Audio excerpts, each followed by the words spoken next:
الله أكبر الله أكبر أشهد أن لا إله إلا الله أشهد أن محمدا رسول الله حي على الصلاة حي على الفلاح قد قامت الصلاة قد قامت الصلاة الله أكبر الله أكبر لا إله إلا الله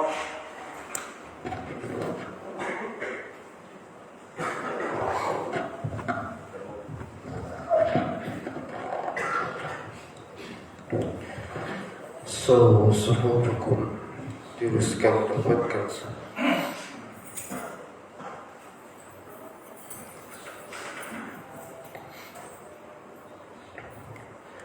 Allahu Akbar.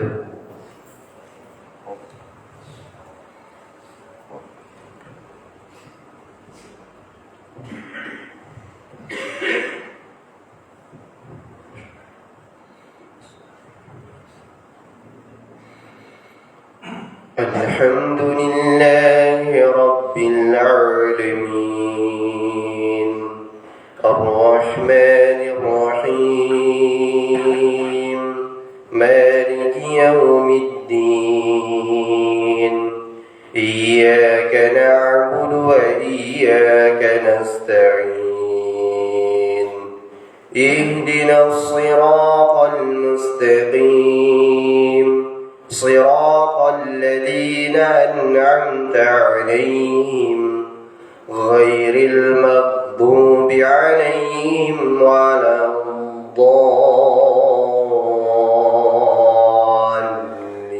الضالين آمين.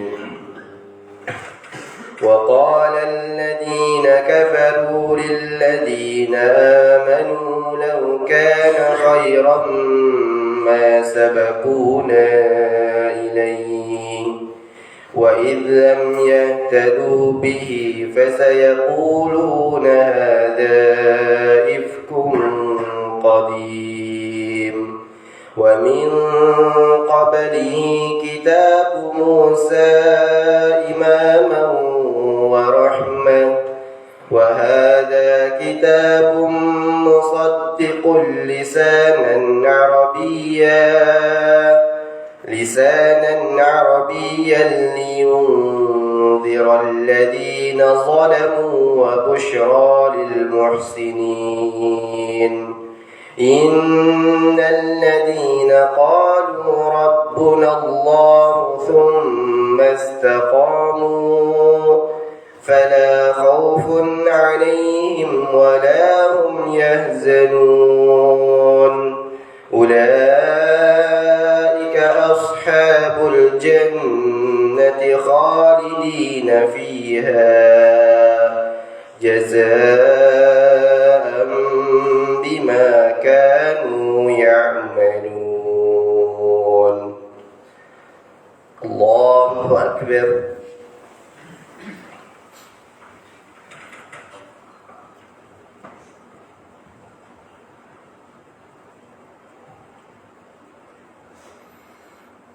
سمع الله لمن حمده.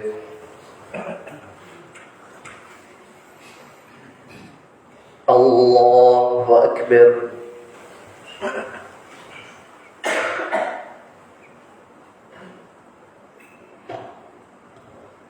الله أكبر.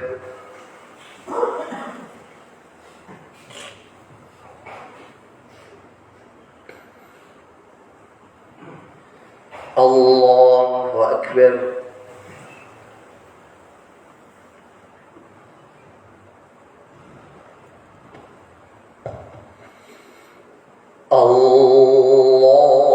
الله أكبر.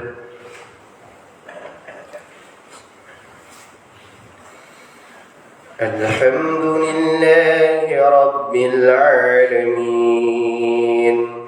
الرحمن الرحيم مالك يوم الدين إياك نعبد وإياك نستعين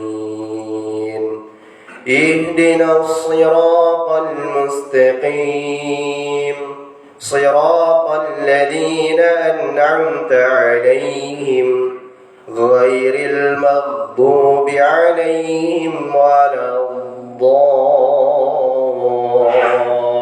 الضالين آمين. ووصينا الإنسان بوالديه إحسانا حملته أمه كرها ووضعته كرها وحمله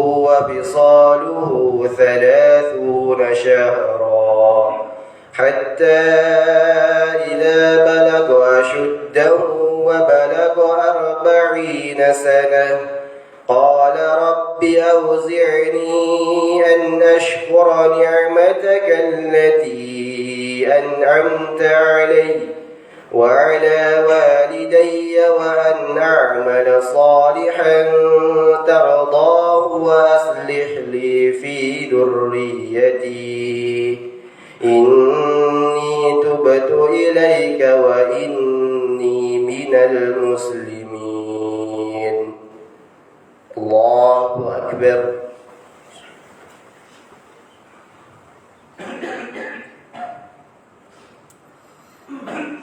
سمع الله لمن حمده. الله أكبر.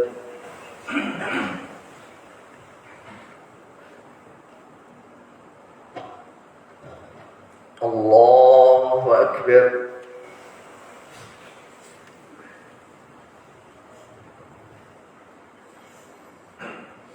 الله أكبر.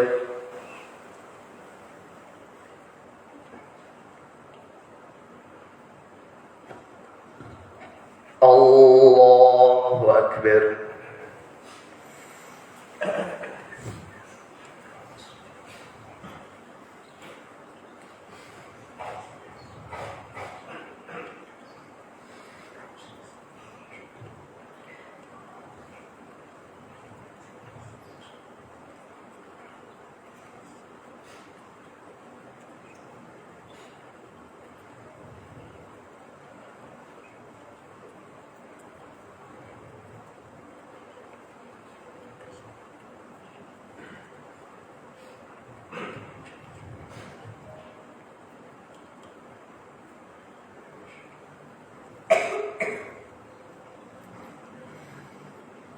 السلام عليكم ورحمة الله. السلام عليكم ورحمة الله.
Ini dapat hidup semua. Sudah kasih tahu sama Pak Andi, bukan dia yang kasih hidup. Kamu lucu. Jangan yang ini. Ya, jadi tidak nyorok ke tidak nyuruh. Zaman di sini. Ini mati itu udah.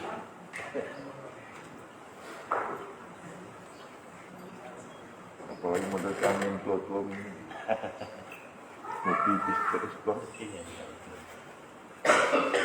Sudah bukan siaran begitu nak mau lihat tetap deh.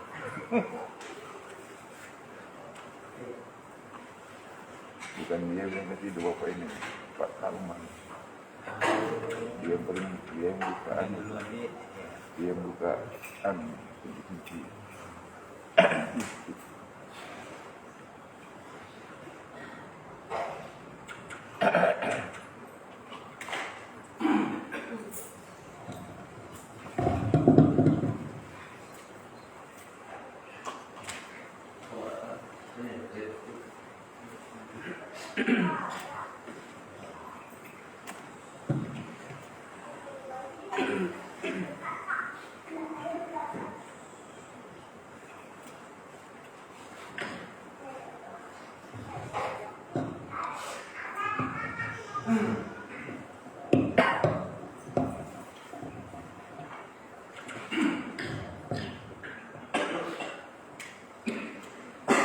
Assalamualaikum warahmatullahi wabarakatuh.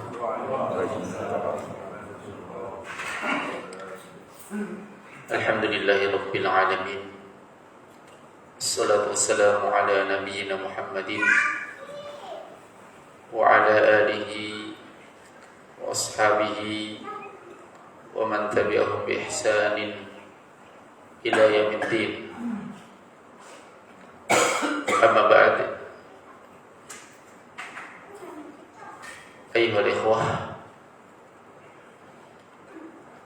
ada 3 hal yang pasti dirasakan oleh seseorang. Nikmat, musibah, dan dosa.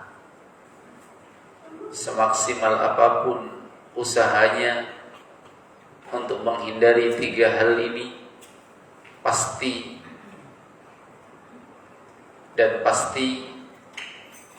akan ditakdirkan juga untuknya. Tidak bisa lepas. Yang pertama, nikmat. Nikmat ini semua kita rasakan. Bahkan Allah sempurnakan. Wa asbaghu 'alaikum ni'amahu zahiratan wa batinah. Allah telah menyempurnakan nikmat-nikmatnya secara nampak maupun tidak nampak.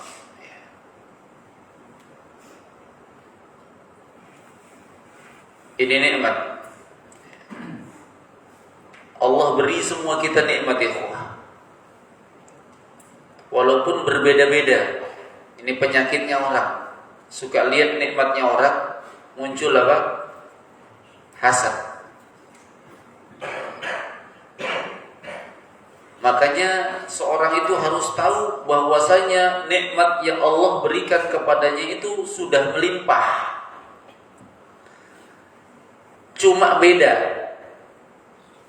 Bukan berarti yang diberikan kepada orang itu banyak ya. Kalau dia selalu anggap banyak, akan muncul itu hasad. Tapi banyak mentomi. Ada mobilnya, ada rumahnya. Saya motor itu pun rusak-rusak kodok. Itu karena kamu melihat dengan kasat mata. Padahal orang yang banyak hartanya ada sisi kurangnya yang engkau miliki, yang dia tidak miliki. Itu pasti. Kalau seorang tahu dan pandai melihat nikmat yang ada pada dirinya, walaupun dia pasti tidak akan mampu untuk menghitung semuanya. Wa in ta'uddu ni'matallahi la tuhsuha, enggak akan mampu kita hitung, tapi pandai-pandai melihat. Ya. Itu sudah luar biasa ya. Coba kita lihat nikmat sehat. Banyak orang kaya sakit-sakit. Antum pilih mana? Pilih kaya sakit atau pilih sederhana, hidup di atas kesederhanaan, kecukupan, walaupun dikatakan miskin tapi sehat. Berharga ikhwah kesehatan itu. Poin pertama ini dituntut kesyukuran. Poin pertama dituntut kesyukuran. Nikmat yang Allah berikan kepada kita dituntut agar kita bersyukur. La in syakartum la azidannakum. Allah tambah kalau syukur. Allah ancam kalau tidak bersyukur. Wa la in kafartum kufur. Jika kalian kufur, inna adabi lasyadid. Siksaanku sangatlah pedih. Kita lanjut dulu poin kedua. Musibah itu takdir. Setiap orang pasti ditimpakan musibah. Setiap orang pasti ditimpakan musibah sebagai ujian bagi dia.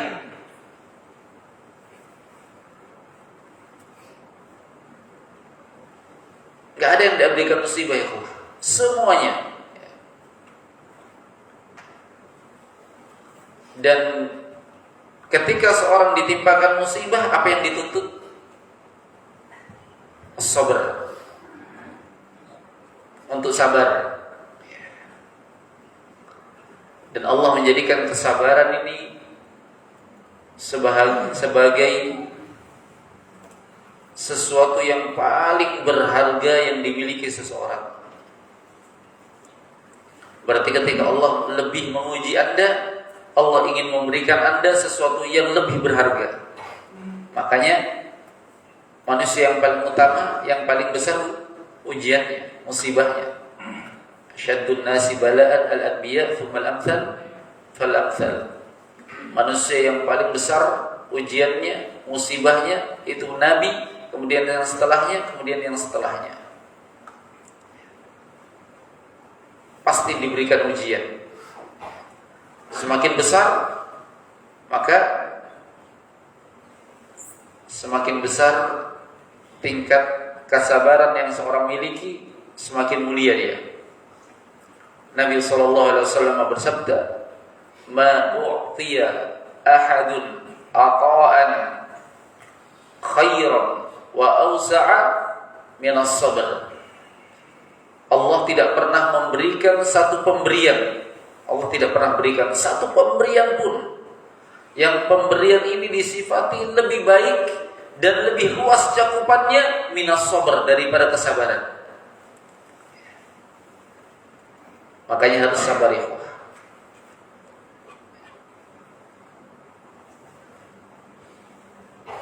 Makanya bolehkah kita tidak meminta agar tidak diberikan musibah? Oh jangan, enggak ada doa seperti itu. Tapi yang ada doa apa? Allahumma la taj'al musibatana fi dinina. Ya Allah, jangan jadikan musibah yang menimpa kami itu pada agama kami. Karena kalau pada agama bahaya. Ada orang yang musibah yang menimpanya berupa agama, Pak. Tidak diberikan kemudahan untuk bisa sholat. Akhirnya dia meninggalkan sholat, musibah.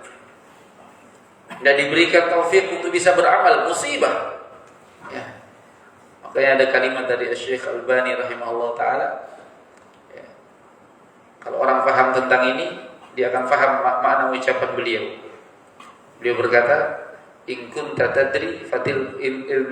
la tadri fatilkal musibah. Anda bisa paham ini kok?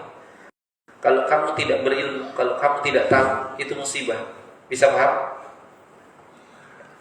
Kita nggak tahu hukum ini, kita nggak tahu hukum ini. Musibah nggak? musibah. Tapi bisa nggak paham kalimat kedua? Wa in kunta tadri fal musibatu Allah. Tapi kalau kamu tahu, musibahnya lebih besar. Apa maksudnya? Kamu tahu tapi kamu tidak mengamalkan. Kamu tahu tapi kamu tidak melakukan. Kamu tahu ini dilarang tapi kamu justru lakukan. Itu musibahnya lebih besar. Lebih baik kamu tidak tahu. Walaupun tidak tahu itu musibah, tapi ketika kamu tahu tidak mengamalkan, musibahnya lebih besar. Orang bodoh musibah bagi dia, tapi orang pintar dia tidak beramal, musibahnya lebih besar. Kalau nikmat tadi ikhwah, kita disuruh banyak-banyak lihat nikmat pada kita, jangan pada orang, supaya tidak muncul hasad. Kalau musibah ikhwah, kita harus pahami, jangan menganggap musibah itu hanya pada kita, supaya muncul sabar. Ya enggak? Karena kalau kita musibah itu menganggap kita saja seakan-akan kita ini orang yang paling besar musibahnya, akan muncul al-gham, al-ham, gundah gulana, galau, kacau, stres.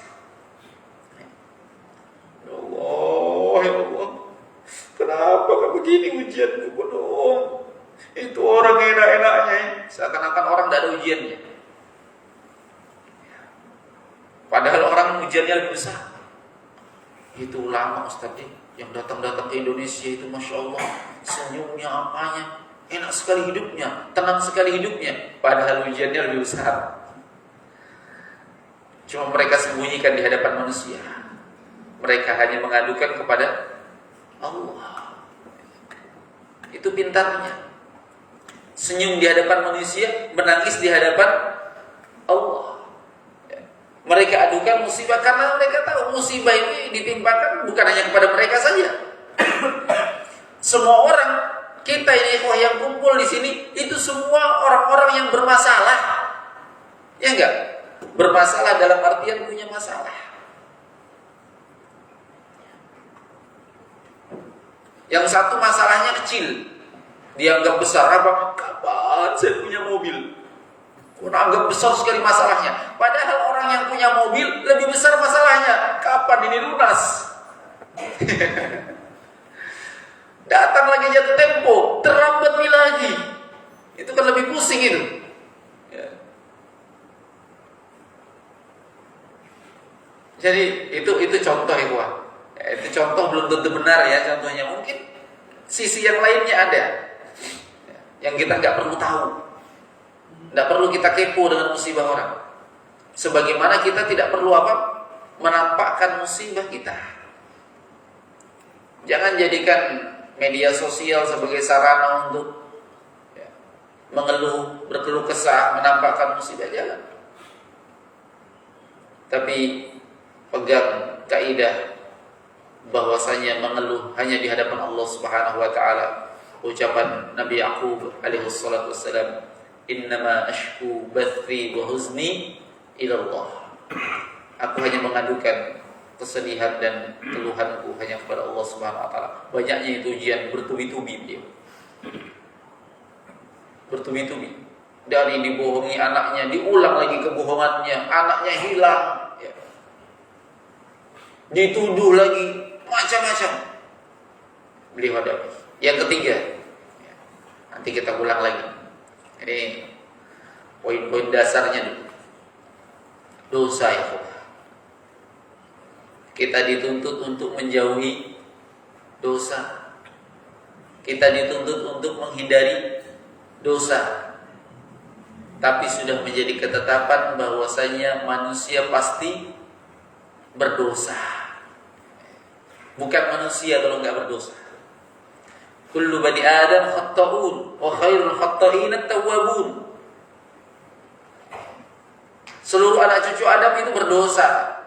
Namun sebaik-baik yang melakukan dosa adalah yang bertaubat. Jelas dari hadis ini bahwasanya dosa yang dituntut apa? Taubat.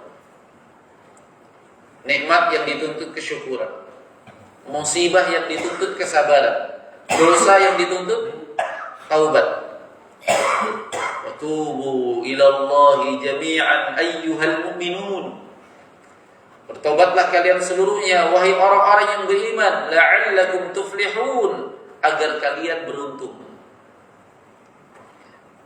Enggak ada yang lepas dari dosa. Kalau nikmat, jangan melihat nikmat orang yang lebih dari kita. Lihat banyaknya nikmat pada kita.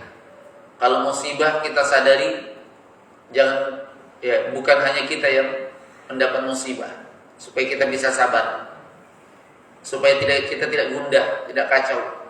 Kalau dosa, lihat pada dosa kita, jangan dosa orang lain. Ini banyak orang terlalu kepo dengan dosanya orang. Kita tidak dituntut untuk itu. Kita akan ditanya terhadap dosa kita, bukan dosanya orang. Wala taziru waziratu wizra ukhra. Seorang tidak akan pernah memikul dosa orang lain. Ngapain kita kepoin? Ya enggak? Apakah kita diberikan beban begitu untuk memikul dosanya dia? Kan tidak. Seorang di hadapan Allah Subhanahu wa taala akan mempertanggungjawabkan apa? Amal perbuatannya sendiri. Wa wudi'al kitab, diletakkan kitab. Fataral mujrimina musyfiqina mimma fihi. Orang-orang mujrim akan melihat apa yang merupakan catatannya, dia akan menyedihkan terhadap apa yang dia lihat di catatan tersebut. Dosa kita, bukan dosa orang lain. Yang dituntut adalah bertaubat, banyak-banyak beristighfar. Makanya seorang mukmin itu mengumpulkan 3 hal. 3 hal dia kumpulkan. Syukur terhadap nikmat, sabar terhadap musibah, meminta ampun, beristighfar terhadap dosa. Ini tidak boleh lepas dari seorang mukmin, dan ini yang menentukan kedudukan dia, mulia tidaknya dia di sisi Allah Azza wa Jalla. Yang pertama, bersyukur atas nikmat. Poin yang tidak kalah pentingnya, gimana cara bersyukur. Kalau bersyukur hanya dengan ucapan, orang kafir juga bisa bersyukur. Orang-orang yang mujrim juga bisa bersyukur. Alhamdulillah, menang lagi judi. Ya enggak? Alhamdulillah, kenapa? Naik nomor. Dia enggak bersyukur itu, alhamdulillah. Tidak malu menyebut nama Allah, padahal bermaksiat kepada Allah. Ini bukan bersyukur namanya.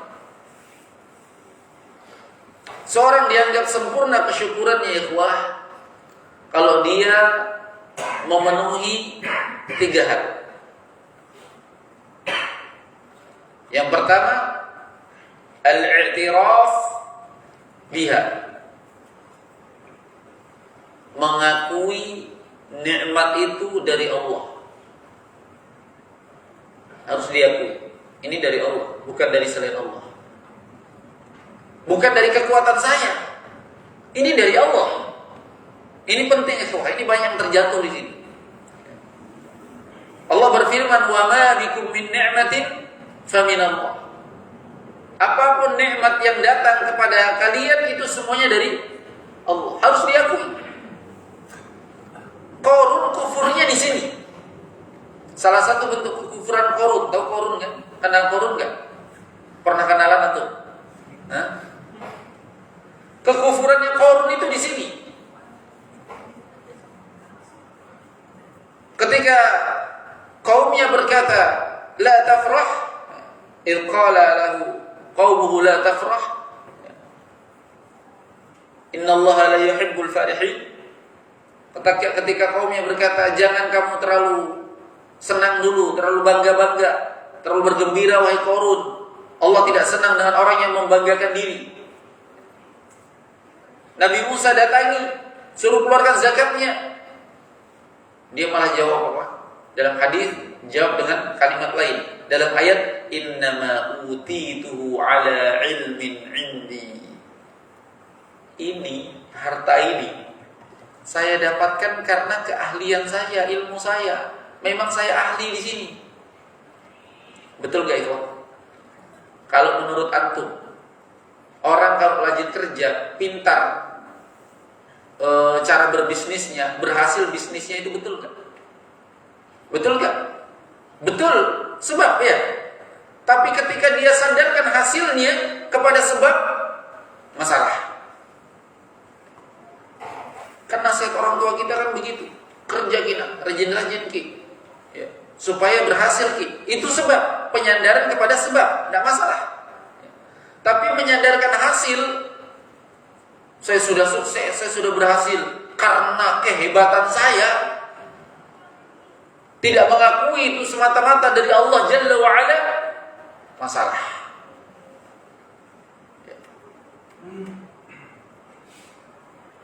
Wajar memang mikaya si fulan, nah jago ke bisnis nah, ya enggak, ya kan? Ya. Korun kan begitu dalilnya. Tapi dia mengingkari bahwasanya nikmat yang Allah berikan kepadanya itu dari Allah. Dia hanya sadarkan kepada kekuatannya, keahliannya, ilmunya tentang bisnis. Jadi jangan kira Korun itu langsung diturunkan harta dari langit, ikhwah ya. Dia juga bisnis tuh. Tapi dia kufur nikmat. Antum tahu Korun kan hartanya? Inna Qaruna kana min qaumi Musa fabagha alaihim. Sesungguhnya Qarun itu dari kaumnya Nabi Musa.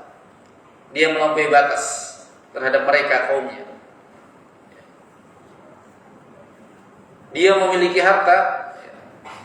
Wa atainahu minal kunuz, kata Allah. Kami berikan dia perbendaharaan harta yang melimpah. Ma inna mafatihahu latanu bil usbati ulil quwwah. Ya. Yang hartanya itu kuncinya saja dia memiliki perbendaharaan disimpan dalam gudang. Gudangnya ini kuncinya saja itu dipikul oleh banyak orang ulil quwwah, yang orangnya al-gojo semua, kuat-kuat semua. Kayak model-model kerempeng kayak kita ini nggak ada yang kuat. Yang kekar-kekar itu, ya, itu banyak baru kuat. Itu kuncinya. Ada nggak ikhwah sekarang begini? Ya? Ada nggak orang di dunia yang begini hartanya? Ya sekarang nggak perlu kunci Ustaz. Ya kan? Triliunan, nggak ada yang tahu. Taib. Luar biasa kayanya Korun ya. Tapi tetap Korun terkaya. Itu hartanya Korun mungkin tidak bisa dikatakan 7 turunan, mungkin 70 turunan kalau nggak ditenggelamkan. Ya. Sampai orang-orang yang melihatnya terfitnah. Orang-orang yang terfitnah, mereka berkata, ya laita lana mithla ma utiya Qarun. Oh, cobanya kita juga dapat seperti Qarun kodong. Innahu ladzu hadzin azim. Betul-betul dia diberikan harta yang banyak.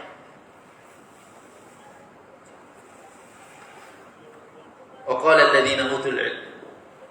Cuma orang berilmu yang bisa berkata, wa ilakum, celaka kalian. Thawabullahu khairul liman amana wa 'amila shalihan. Ini nikmat batin yang luar biasa. Pahala di sisi Allah jauh lebih baik bagi orang yang beriman dan beramal salih. Ini orang-orang yang berilmu yang tahu. Ya kan? Dan seterusnya diceritakan dalam Al-Quran sampai akhirnya Qarun ditenggelamkan. Ketika Qarun ditenggelamkan, Orang-orang yang tidak ikut-ikutan dengan Qarun tadi diselamatkan oleh Allah Subhanahu wa taala, mereka mengatakan apa? Laula amanna Allahu alaina la khasafa bina. Wa ka'annahu la yuflihul kafirun. Mereka berkata, baru sadar. Oh, seandainya kita dulu tidak diberikan taufik oleh Allah, tidak diberikan nikmat oleh Allah Subhanahu wa taala. Seandainya Allah Subhanahu wa taala tidak memberikan anugerah kepada kita untuk faham tentang hal tersebut. Seandainya Allah Subhanahu wa taala tidak menjaga kita, la khasafa bina, pasti kita ikut ditenggelamkan. Mereka berkata, oh, betapa tidak beruntungnya orang-orang yang kafir itu. Ya. Ini namanya kena musibah gak ya? Kalau kita kaitkan dengan musibah, kaya itu musibah. Ini masuk dalam pembahasan kedua juga. Jadi justru bukan nikmat tapi musibah. Musibah pada agama. Ya. Bukan musibah pada dunia, bukan. Musibah pada agama ini yang paling mengerikan. Antum tahu nggak Qarun? Sebelum kaya, miskin. Tapi tahu nggak antum kondisi miskinnya Qarun? Antum tahu nggak kondisi miskinnya Qarun? Qarun itu hafal kitab Taurat. Lihat, Qarun itu orang yang paling fasih di dalam membaca kitab Taurat dari kaumnya Nabi Musa. Jadi kalau kita di sini ustadznya, bukan orang biasa. Hafal Al-Quran. Kalau kita hafal di sini, ada yang hafal Al-Quran enggak? Ada, tapi diam-diam ya. Ada ustadz diam-diam. Alhamdulillah. Jarang-jarang kita hafal Al-Quran, ikhwah. Kita nggak hafal Al-Quran saja merasa aman dari fitnah ini. Qarun hafal kitab Taurat di luar kepalanya, kalau mau dikatakan.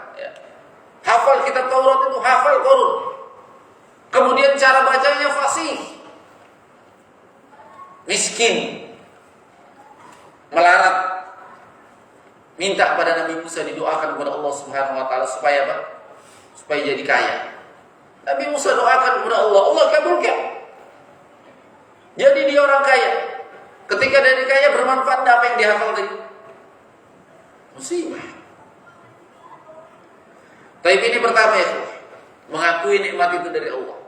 Ya, jangan sampai kita terlalaikan dengan nikmat. Biasanya orang terlalaikan dari nikmat seperti Qarun ini, terlalaikan dengan nikmat, tenggelam dengan nikmat, akhirnya apa? Makanya yang banyak itu belum tentu ikhwah kebaikan, belum. Antum tahu air? Hah? Air itu justru yang sedikit bisa menumbuhkan, ya kan? Kalau banyak, identiknya dengan menenggelamkan. Harta itu kalau sedikit mudah untuk menumbuhkan iman. Tapi harta itu kalau banyak tenggelam antum. Antum kira mudah berpikir, nanti kalau saya kaya mau sedekah. Lihat lagi. Antum datangi coba ikhwah-ikhwah yang pegang lembaga-lembaga, yayasan-yayasan, tanya kira-kira yang banyak nyumbang itu orang kaya atau orang miskin? Yang banyak masuk 50.000, 20.000, 100.000, ya. Bisa dihitung jari itu yang nyumbang banyak. Kenapa? Yang nyumbang orang miskin rata-rata. Ya. Kan kalau kaya malu-malu nyumbang 50.000, masa ada berapa mobilnya 50.000 langsung nyumbang, walaupun tidak apa-apa. Orang miskin lebih mudah ikhwah.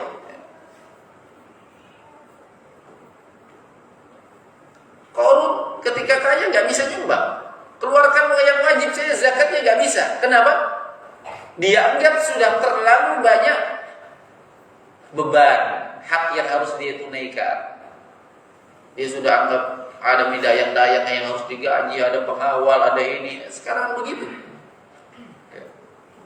Renovasi rumah, servis mobil, motor lagi, ya mobil yang satu lagi, ya perawatan istri 1, 2, 01, 02, 03, ya kan? Rumah kontrakannya mau diperbaiki, rumah sewanya mau di ini, ya, tambah investasi lagi, saham ke sana, saham ke sini. Kapan waktu sedekahnya? Nggak ada. Ya. Oh nanti, ada apa namanya panggilan sedekah, masya Allah, info ta'awun, wah sudah niat. Ada yang nelpon rekan bisnisnya, mau nggak investasi? Iya kok begini-begini, udah nggak jadi sedekah. Investasi didahulukan. Ya, investasi dunia. Ya. Susah itu, Pak. Ya. Terlalu banyak sibuk. Ya. Kalau orang miskin biasanya sedekah itu jadi prioritas kalau mau kasih sedekah. Kalau orang kaya biasanya lupa-lupai. Nanti saya mau sedekah, sampai saya lupai karena tidak terlalu. Ya. Tidak semuanya. Jangan sampai saya dihukumi semuanya ya. Tidak. Jadilah orang kaya seperti Abu Bakar Siddiq. Jadilah orang kaya seperti Utsman bin Affan. Jadilah orang kaya seperti Abdurrahman bin Auf. Jadilah orang kaya seperti Anas bin Malik. Anas bin Malik kaya. Masih hidupnya Nabi belum kaya. Jadi pembantu Nabi. Tapi setelah meninggalnya Nabi, beliau kaya raya. Tahu sebab kayanya? Salah satu sebabnya doanya Nabi. Jadi Nabi pernah doakan Anas bin Malik, Allahumma akthir malahu wa waladah. Ya Allah, perbanyak hartanya dan berbanyak anaknya.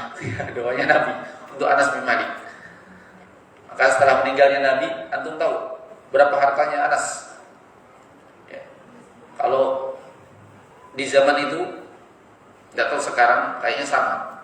Korma itu panennya setahun sekali. Hanya kebun kormanya Anas yang panennya setahun 2 kali.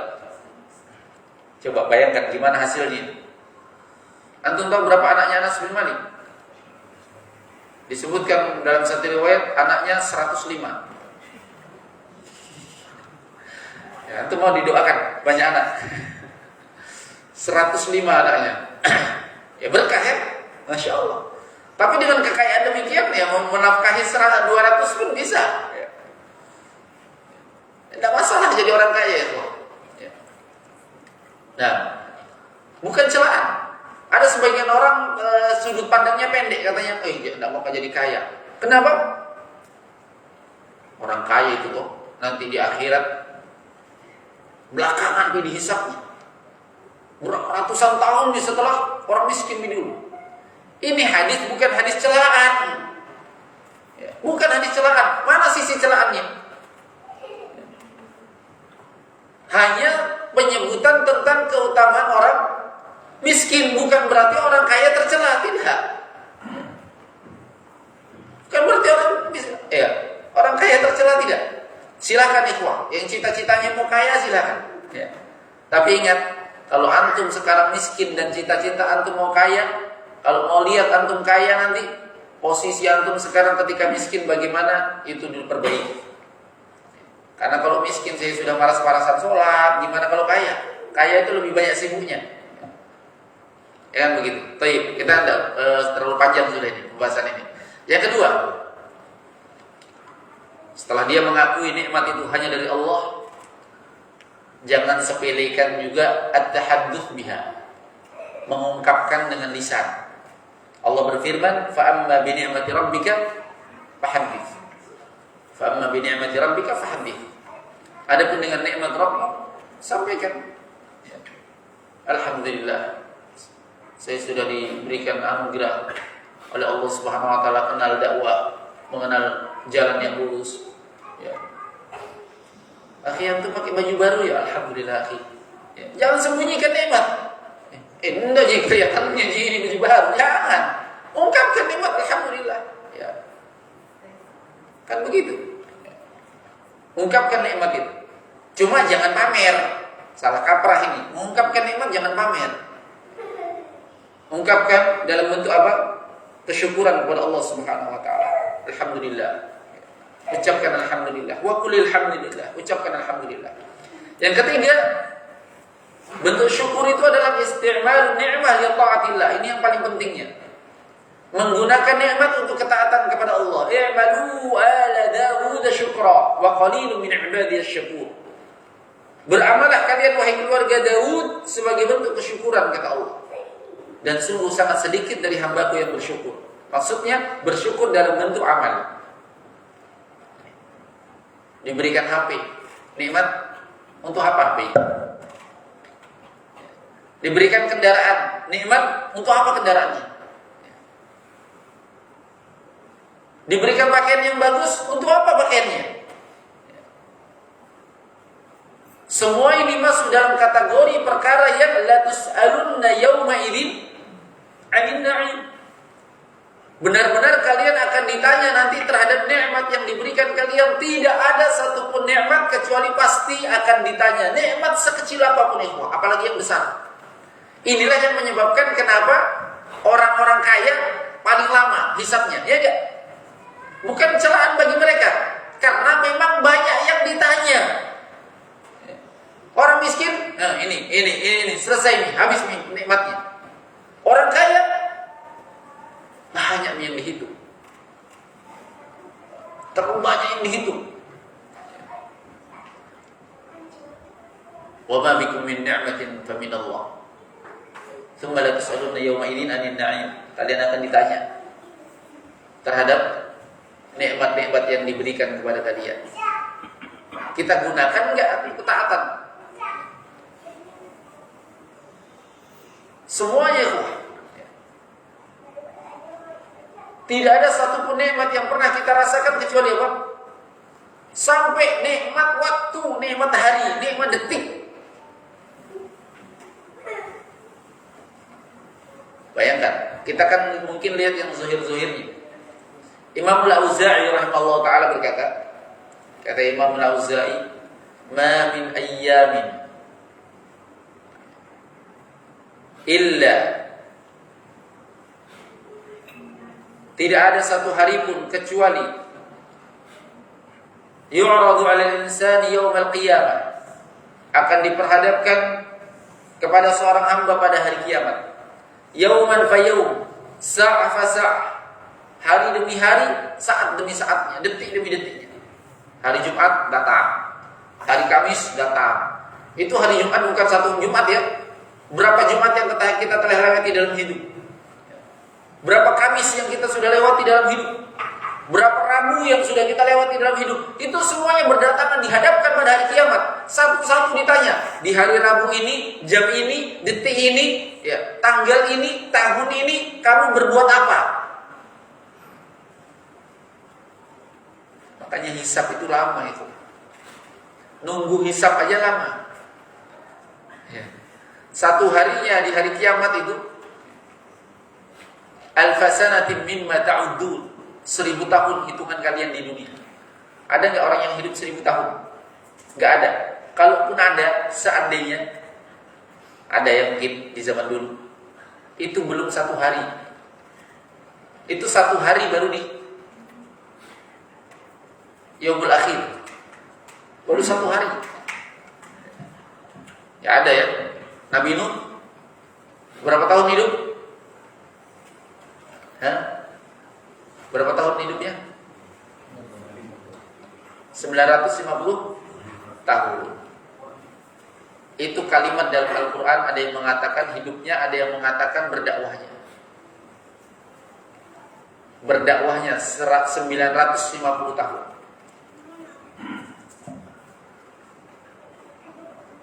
Falabitha fihim alfasanatin illa 50 'ama, 950 tahun. Ada yang ribuan tahun. Itu orang-orang terdahulu. Makanya orang terdahulu itu dengan orang sekarang, dari sisi umur orang sekarang makin pendek, dan dari sisi body. Jadi makin pendek umurnya, makin pendek bodinya. Nabi yang paling tinggi Nabi siapa? Nabi Adam. Kalau berapa hasta itu disebutkan, kalau di meter hampir 30 meter. Jadi kalau dibilang apakah zaman dulu itu ada manusia raksasa, ya raksasa semua dulu. Yang paling pendek Nabi kita Muhammad SAW. Berapa tingginya? 1,7 ya. Antum berapa? Sampai 2 meter kan? Enggak ya. Nabi juga enggak sampai 2 meter.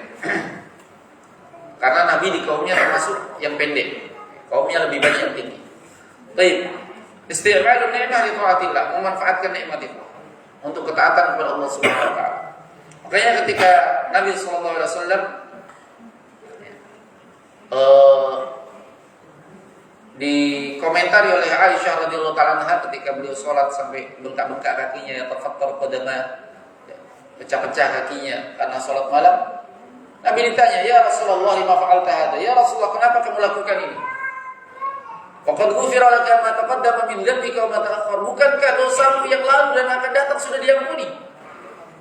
Maka Nabi SAW mengatakan, "Afala uhibbu an akuna 'abdan syakura." Tidakkah aku senang ketika aku disebut sebagai hamba yang bersyukur? Berarti Nabi mempraktekkan bentuk kesyukurannya dengan apa? Dengan amalan itu. Semakin seorang bersyukur, semakin banyak amalannya. Saya diberikan nikmat tiap saat, saya tidak beramal tiap saat, kan gitu. Kita diberikan nikmat yang tidak ada henti, masa kita syukurnya berhenti? Antum pernah berhenti tidak nikmatnya? Tapi taatnya kan sering berhenti gitu. Azan saja nanti mau mikomat baru datang. Untung-untung kalau mau komat. Ini mau ruku baru buru-buru. Kalau kita hidup di kalangan ahlu hadis, nggak diterima di sini. Ya. Imam Al-Amash saja berkata seperti ini.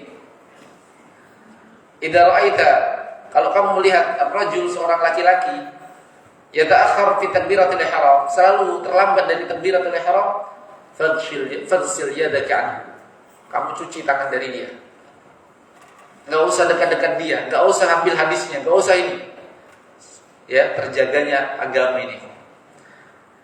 Bukan dari pendusta, bukan. Bukan dari orang yang suka bohong. Dari orang yang suka terlambat takbiratul ihram saja enggak diterima. Ya. Sebagian ulama hadis melihat ada orang alim, abid, ya, jujur, nggak pernah bohong, tapi pernah terlihat membohongi binatang. Kita sering nggak bohongi binatang. Ada ayam, dikasih makan, pas datang ayamnya, tidak jadi. Kita anggap main-main ya. Kalau di kalangan mereka, para ulama dulu, ada orang seperti ini, dianggap dia tidak amanah, tidak diambil hadisnya. Kenapa? Binatang saya dia dustai, dia pasti bisa berdusta untuk manusia. Detail ilmu hadis itu. Ya. Kalau kita kan yang penting hafal Al-Quran, yang penting hafal hadis, terima nih. Agama ini terjaga. Makanya mereka sangat perhatian sekali. Dengan sabda Nabi SAW, yahmilu hadal ilm min kulli khalafin udhulu. Yang layak membawa ilmu ini, agama ini, dari setiap generasi hanya orang-orang adil. Betul-betul mereka cek itu orang-orang yang adil. Kita anggapkan orang yang adil, orang yang nggak pernah dusta, orang nggak pernah bermaksiat, enggak. Di kalangan mereka betul-betul bukan hanya itu. Orang yang dikenal suka bercampur hafalannya, suka pelin-pelan dalam ngomong, hari ini ngomong begini, besok ngomong begitu. Bukan dalam masalah agama, itu tidak diterima hafalannya sudah. Enggak diterima hadis. Orang yang tadinya diterima hadisnya, ketika masa tua sudah mulai lupa, enggak diterima hadisnya itu. Antum pernah dapat hadis? Ada hadis, ya. Misalnya ada hadis yang di dalam rawi, di dalam sanadnya ada seorang rawi, misalnya Abdullah bin Lahiyah. Kata ulama hadisnya sahih. Tapi ulama ini mengatakan hadisnya sahih. Ada hadisnya lagi seperti itu, hadis lain lagi ada dia di situ. Ya. Ulama ini yang tadi mengatakan hadisnya sahih, dia katakan di hadis yang lain hadisnya dhaif karena ada si fulan. Orang yang sama. Detail ilmu hadis. Kenapa? Karena hadis ini diriwayatkan di waktu dia belum mukhtalif, belum bercampur hafalannya. Hadis yang ini dia riwayatkan ketika dia sudah tua, bercampur hafalannya. Sampai seperti itunya detail ilmu hadis. Ini contoh-contoh ya. Baik. La ilaha illallah. Kemudian yang kedua ya, wah, ini sudah ya bentuk kesyukuran ada 3 tadi. Ya. I'tiraf bin ni'mah, tahadduts biha dan istimal ni'mah li taatillah, mempergunakan nikmat untuk ketaatan kepada Allah Subhanahu wa taala.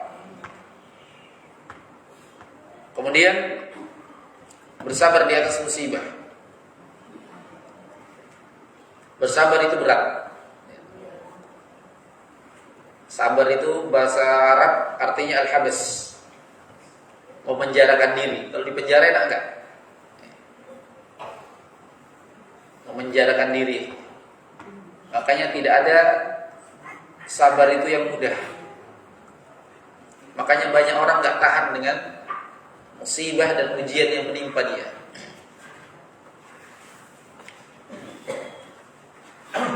Karena berat sabar ini, wah. Bagaimana cara untuk bersabar? Jangan menyandarkan pada diri Anda. Allah berfirman, "Wasbir wa ma sabaruka illa billah." Bersabarlah engkau wahai Muhammad, dan tidak ada yang bisa mampu menyabarkan kau kecuali dengan pertolongan Allah. Pembahasan sabar tidak bisa dilepaskan dengan pembahasan minta kepada Allah, doa. Hidup ini pelik, hidup ini rumit, ikhwah. Hidup ini letaknya ujian memang. Karena ketika antum sudah melewati satu ujian dengan beratnya ujian itu, yang antum harus bersabar, ternyata pasti antum akan menghadapi yang lebih berat. Jadi jangan berpikir, alhamdulillah lepas di satu lagi ujianku, berarti sudah selesai, gak ada lagi ujian. Oh, gak ada. Nanti lepasnya ketika meninggal, baru lepas ujian, gak ada lagi. Gak ada lagi, gak perlu sabar lagi antum sudah selesai ini ya. Tapi selama itu lepas satu lebih lagi, lepas satu lebih satu. Antum lihat anak antum kalau sekolah ya. Kira-kira lebih susah mana, SD atau SMP? Lebih susah SD ketika dia masih di SD, karena dia belum diperhadapkan dengan ujian di SMP. Ya enggak? Ya Allah, susahnya ujiannya. Dia anggap itu yang paling susah dalam hidupnya. Tapi ketika dia lulus, masuk SMP, coba dia lihat ujian yang lalu di SD-nya, nah gampang sekali sih itu. Begitulah hidup. Antum pernah lewat ujian-ujian ikhwah? Coba antum lirik ujian antum yang lalu, gampang tak?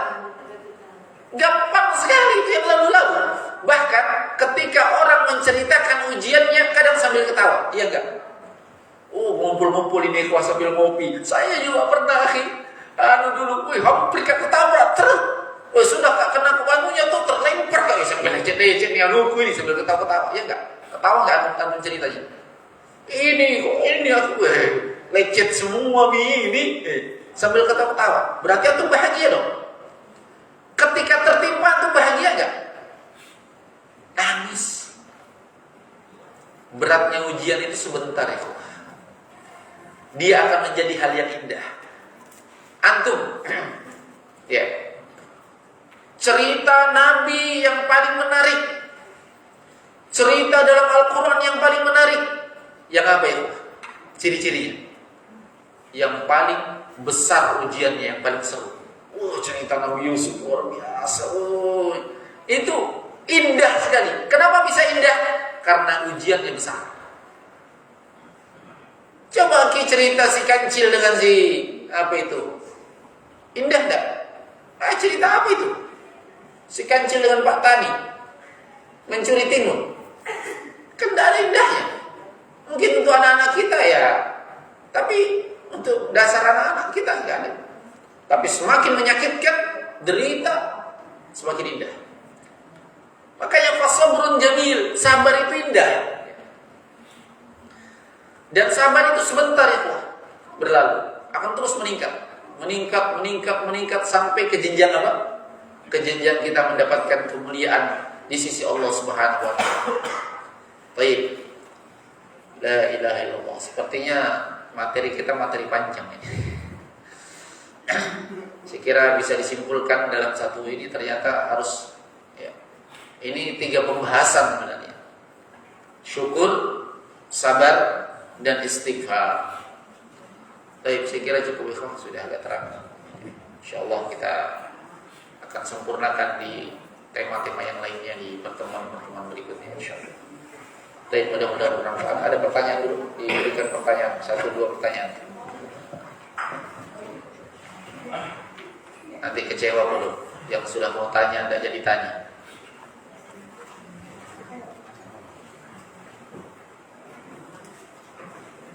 Tidak ada? Ya. Bagaimana tentang orang yang masuk surga tanpa hisab? Nanti sama sekali kan tidak ditanya.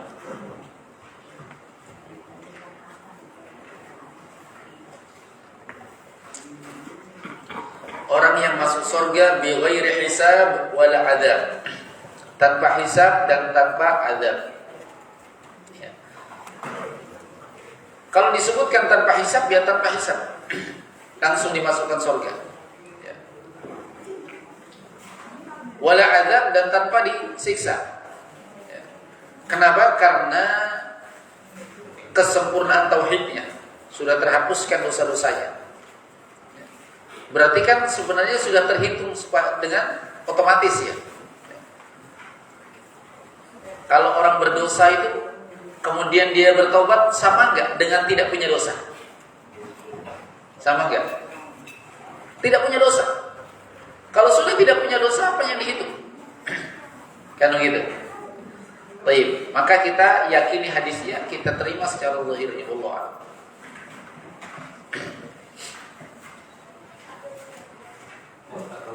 Silakan. Kalau bentuk kesyukuran yang paling besar terhadap nikmat apa itu? Apa itu? Bentuk kesyukuran terhadap nikmat yang bisa kita lakukan dalam Islam. Bentuk kesyukuran nikmat yang paling besar, yang pertama, yang ketiga tadi harus ada semua, harus ada. Tidak boleh salah satunya, ya, salah satunya kosong. Tetapi isti'malun ni'mah adalah pembuktian dari semuanya. Mempergunakan nikmat. Karena bagaimanapun seorang mengaku itu nikmat, ya, alhamdulillah ini dari Allah. Kemudian dia ucapkan, dia sampaikan kepada saudara-saudaranya. Tetapi dalam pembuktian tidak ada. Dia pergunakan nikmatnya untuk bermaksiat, ya, melakukan pelanggaran, berbuat dosa. Ya.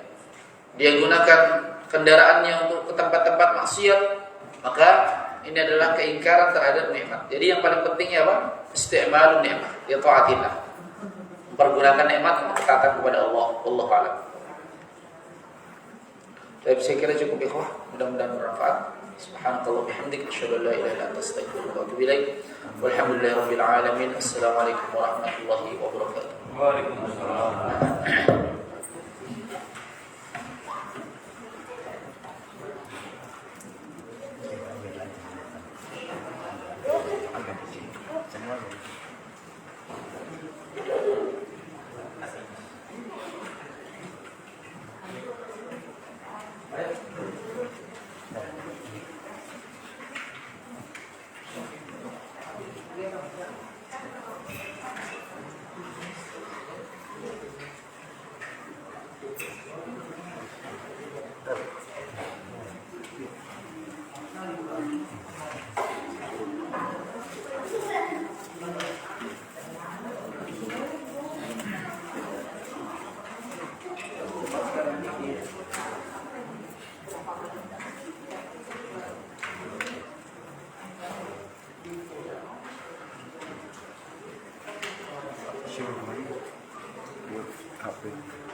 Dijamak dengan Iya.